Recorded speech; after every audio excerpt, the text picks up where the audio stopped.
Hello, नमस्कार दोस्तों। आप सभी की सेवा में एक बार फिर से मैं हाजिर हूँ। आज हम लोग सीटेट की आंसर की देखने वाले हैं। तो चलिए बिना देरी के स्टार्ट करते हैं। पहला हमारा क्वेश्चन है कि हाथियों के झुंड के बारे में सही कथनों को चुनिए। ये क्वेश्चन हर बार आता है हाथी से रिलेटेड एक क्वेश्चन। तो पहला है दिया है कि हाथियों के झुंड में केवल हथनियाँ और 14 से 15 वर्ष के बच्चे ही रहते हैं। तो ये तो सही है कि हाथियों के झुंड में हथनियाँ ही रहती, हाथी नहीं रहते हैं। जैसे ही वो 14-15 साल से बड़े होते हैं वो निकाल दिए जाते हैं झुंड से। इसके अलावा हाथियों के एक झुंड में किसी एक परिवार के सदस्य होते हैं। तो ये है क्या? कोई एक परिवार ही के सदस्य होंगे, उसके बाहर के लोग नहीं हो सकते, या फिर झुंड की सबसे बुजुर्ग हथनी ही पूरे झुंड की नेता होती है। ये तो बात सही है, सबसे जो बुजुर्ग होता है वही नेता होता है। और हाथियों में आपको पता हो कि एकता भी बहुत होती है। एक हाथी दूसरे को बचाने के लिए लड़ जाता है, मर जाता है। एक झुंड में हथनियों और बच्चों की संख्या कितनी भी हो सकती है। तो इसमें जो आंसर आपके दिए हैं सी या डी, ए या बी, ए या सी और बी या डी। तो यहाँ पे थर्ड वाला क्वेश्चन ए और सी वाला सही है। जो कि मैंने आपको बताया कि 14-15 वर्ष के बच्चे ही होते हैं और झुंड में सिर्फ हथनियां ही होती हैं। और सबसे जो बुजुर्ग होती है वही झुंड की नेता होती है। ये वाला गलत है कि एक ही परिवार के सदस्य होते हैं और एक झुंड में हथनियों और बच्चों की संख्या कितनी भी हो सकती है, ये भी गलत है। लिमिटेड ही होती है। आगे देखते हैं क्वेश्चन। यदि आप रेलवे द्वारा अहमदाबाद गुजरात जाएं, तो जाहिर सी बात है अहमदाबाद गुजरात में ही है। तो आपको रेलवे स्टेशन पर अधिकतर बेचने वाले खाने की कौन सी चीज़ बनेगी? तो अगर आप अहमदाबाद या गुजरात जा रहे हैं अहमदाबाद में, तो रेलवे स्टेशन में कौन सी चीज़ें आपको दिखेंगी खाने पीने वाली? पूड़ी साग या अंडा ये दिखेगा, या फिर ढोकला चटनी नींबू वाले चावल, या फिर छोले भटूरे लस्सी, या फिर इडली चटनी तथा बड़ा चटनी। तो सिंपल सी बात है, आप अगर अहमदाबाद गुजरात जा रहे हैं तो वहाँ पे ढोकला तो मिलना ही है। तो इससे ही आप समझ जाएंगे कि सेकंड नंबर आपका आंसर सही हो जाएगा। आगे देखते हैं। पक्षी अपनी गर्दन बहुत हिलाते हैं, इसका कारण क्या है? क्योंकि पक्षी को आप देखा होगा कभी शांति से नहीं बैठता, वो गर्दन हिलाता रहता है। तो उसका कारण क्या है? उनके कान पंखों से ढके होते हैं, ये कारण है, या फिर उड़ मकने हैं, या फिर पक्षियों की आंखों की पुतली घूम नहीं सकती, या फिर पक्षियों की आंखें छोटी होती हैं। तो इसका सही आंसर है कि पक्षियों की आंखों की पुतलियां घूम नहीं सकती, इसीलिए उन्हें अगर कहीं आसपास देखना होता है तो वो पूरा अपना सिर हिलाते हैं देखने के लिए। तो ये इसका सही आंसर। आगे देखते हैं। राष्ट्रीय पाठशाला की रूपरेखा 2005 प्राथमिक स्तर पर पर्यावरण अध्ययन शिक्षण का प्रमुख उद्देश्य होना चाहिए। अगर आप प्राथमिक स्तर पे मतलब कक्षा 1 से 5 तक पर्यावरण अध्ययन पढ़ा रहे हैं तो उसका मुख्य उद्देश्य क्या होना चाहिए? पहला दिया है स्वतंत्र रूप से प्रयोग करने की कुशलता अर्जित करना। सेकंड दिया है विषय की आधारभूतता, संकल्पनाओं को आधारभूत समझ का विकास करना, या फिर विषय के आधारभूत सिद्धांतों को स्मरण करना, या फिर कक्षी अधिगम का विद्यालय के बाहर के जीवन से जोड़ना। तो सबसे इम्पोर्टेंट क्या है, मैंने आपको बताया था कि रटाना, स्मरण कराना, ये सब कुछ भी उद्देश्य नहीं है। सबसे जरूरी क्या है, बच्चों पर्यावरण का उद्देश्य बच्चों को बाहर के जीवन से जोड़ना है। तो ये आपका सही हो जाए। या तो आंसर होगा कि बच्चे खुद करें, या फिर बाहरी जीवन से, बाहरी दुनिया से जुड़े, तो वही आंसर आपका सही हो जाएगा। आगे देखते हैं। क्वेश्चन दिया है निम्नलिखित में से कौन सा प्राथमिक स्तर पर पर्यावरण अध्ययन की पाठ्यचर्या की आवश्यकता के अनुरूप नहीं है? नहीं पूछा गया है कि कौन सी चीज है जो पर्यावरण सब्जेक्ट में आवश्यक नहीं है। तो पहला दिया उसे विद्यार्थियों के मानसिक रूप स्तर के अनुरूप होना चाहिए, बिल्कुल। या अगर कक्षा 1 का बच्चा है तो उसमें उस हिसाब की पुस्तक होनी चाहिए। अगर कक्षा 5 का बच्चा है तो उसमें कक्षा 5 के हिसाब की पुस्तक होनी चाहिए। उसे काम की दुनिया में प्रवेश के लिए शिक्षार्थियों को ज्ञान एवं कौशल से लैस करना चाहिए। बिल्कुल ऐसा पढ़ाई में होना चाहिए जिससे वो दुनिया की समझ समझे। सेकंड थर्ड नंबर है उसे विद्यार्थियों में पर्यावरण के सरोकार को उत्पन्न कर देना चाहिए। या फिर फोर्थ नंबर है उसे विद्यार्थियों को उन पद्धतियों और प्रक्रियाओं को अर्जित करने में शामिल रखना चाहिए जो नए ज्ञान को उत्पन्न करने में आगे ले जाएंगे। तो सारे आंसर सही लग रहे हैं, लेकिन सबसे सही आंसर हम लोगों को वो पकड़ना है कि जो सबसे सही होगा।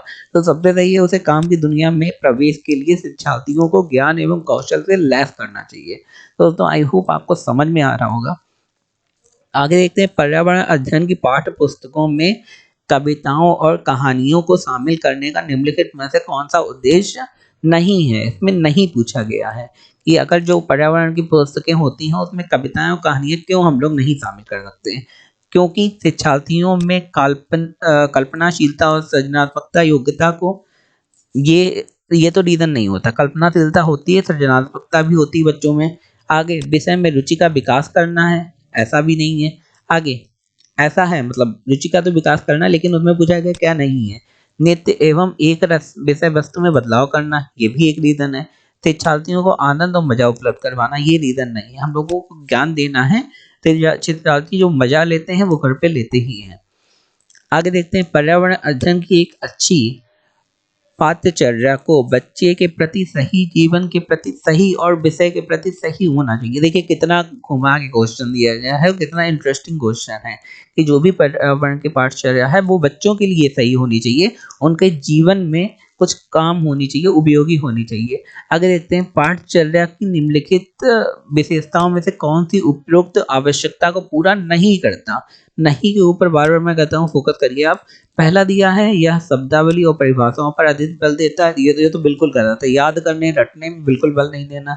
आगे, यह भय एवं पूर्वाग्रह से मुक्त होने के मूल्य को बढ़ाता है। भय जहाँ पे आ जाए या पूर्वाग्रह आ जाए उसे तुरंत काट देना है। आगे, यह विषय को एक सामाजिक प्रक्रम के रूप में देखने के लिए शिक्षार्थियों हेतु आवश्यक है। ये भी नहीं है। सामाजिक प्रक्रम के लिए आगे क्या है, यह शिक्षण अधिगम प्रक्रिया पर अधिक बल देता है, तो ये भी नहीं है। क्या नहीं है, ये सारे हैं में आके, लेकिन जो पहला वाला है ये परिभाषाओं और शब्दावली में बल देता है, तो वो बिल्कुल गलत हो जाएगा, वही नहीं होगा।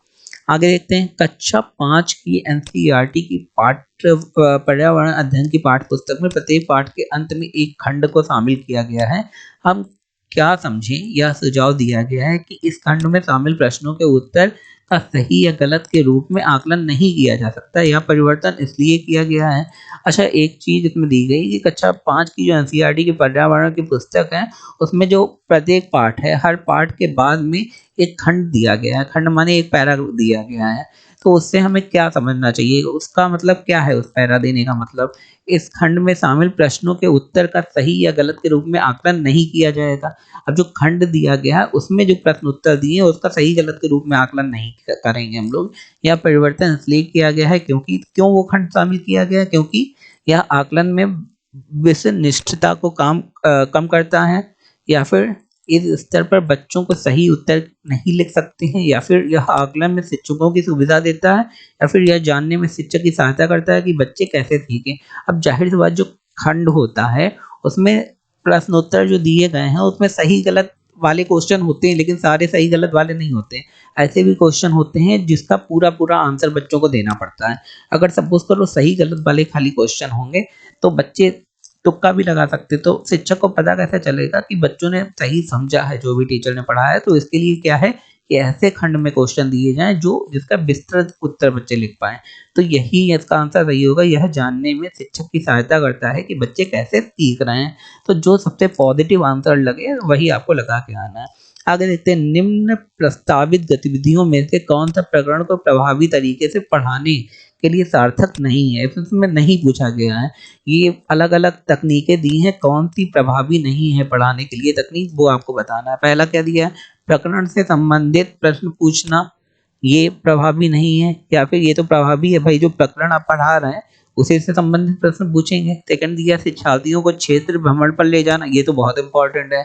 ये मैं पहले बता चुका हूँ, बच्चों को असली जिंदगी से जोड़ना है। विशिष्ट उदाहरणों से संकल्पना की व्याख्या करना, ये, या फिर संकल्पना को समझाने के लिए मल्टीमीडिया कैप्सूल का प्रयोग करना।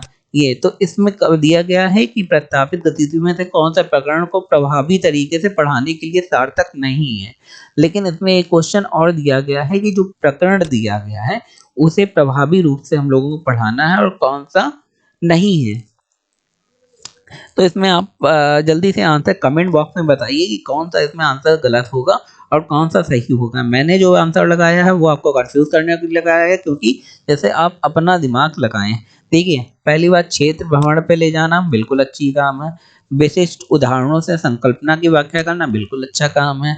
प्रकरण से संबंधित प्रश्न पूछना या फिर संकल्पना को समझाने के लिए मल्टीमीडिया का प्रयोग करना बिल्कुल सही काम है। लेकिन प्रकरण से संबंधित प्रश्न पूछना इसमें सबसे नेगेटिव काम है। तो जो सबसे नेगेटिव होगा उसे हटा देंगे, मतलब क्वेश्चन नंबर, आंसर नंबर 1। आगे देखते हैं, प्रयोगशीलता खोजना या फिर जांच पड़ताल और प्रश्न पूछना पर्यावरण अध्ययन के सक्रिय अधिगम के अनिवार्य तत्वों का निर्माण करते हैं। एक शिक्षक खाना जो हमें खाना चाहिए की संकल्पना के बारे में बताने के लिए निम्नलिखित गतिविधियों की व्यवस्था करता है। अब एक जो टीचर है वो ये बता रहा है कि हमें खाना कौन सा खाना चाहिए, ठीक है। तो इसके बारे में वो कैसे बच्चों को बताएगा ये पूछा गया। प्रकरण पर एक वीडियो बना के दिखाए तब बच्चों को समझ में आएगा कि कैसा खाना खाना चाहिए, या फिर सामने पट पर उस प्रकार के सभी भोज्य पदार्थों का चित्र बनाए तब पता चलेगा, या फिर विभिन्न भोज्य पदार्थों के उदाहरण देता है और प्रत्येक में अनिवार्य तत्व बताता है तब बच्चों को पता चलेगा, या फिर छात्रों से कहता है कि सभी संभावित स्रोतों से संबंधित जानकारी एकत्रित करें। तो ऐसा कुछ करेंगे जो बच्चों को भी उसमें शामिल करे। तो सबसे ज़्यादा अच्छा आंसर क्या है कि बच्चों से खुद कहो कि बच्चे खुद निकालें कि कौन सी गतिविधि में वो शामिल हो सकते हैं, कौन सी चीज़ें वो खुद ढूंढ के ला सकते हैं। तो यहाँ पे चौथा नंबर सही हो जाएगा। आगे देखते हैं, भाषा शिक्षण में होना आवश्यक नहीं है। ऐसी कौन सी चीज़ है जो भाषा शिक्षण में आवश्यक नहीं है? तो व्याकरण का ज्ञान बिल्कुल आवश्यक है, सुंदर लेखन बिल्कुल आवश्यक है, विषय और मूल्यांकन विधियों का ज्ञान बिल्कुल आवश्यक है, रसायनों का ज्ञान ये आवश्यक नहीं है। सिंपल सी बात है भाई, भाषा शिक्षण की बात करना है तो उसमें रसायन का ज्ञान कहाँ से आ गया। आगे देखिए, गद्य शिक्षण में काठिन्य निवारण किया जा सकता है। तो जो गद्य शिक्षण है उसमें काठिन्य निवारण मतलब जो कठिन चीजें हैं वो कैसे निवारण की जा सकती हैं। चित्र दिखाकर, वस्तु को प्रत्यक्ष दिखाकर, मॉडल दिखाकर, या उपयुक्त सभी। इसमें उपयुक्त सभी आंसर दिया जाएगा। ये मतलब हर चीज से काठिन्य निवारण किया जा सकता है। दोस्तों धन्यवाद। अगर आपको हमारी वीडियो अच्छा लगा तो चैनल को लाइक करें, सब्सक्राइब करें, शेयर करें।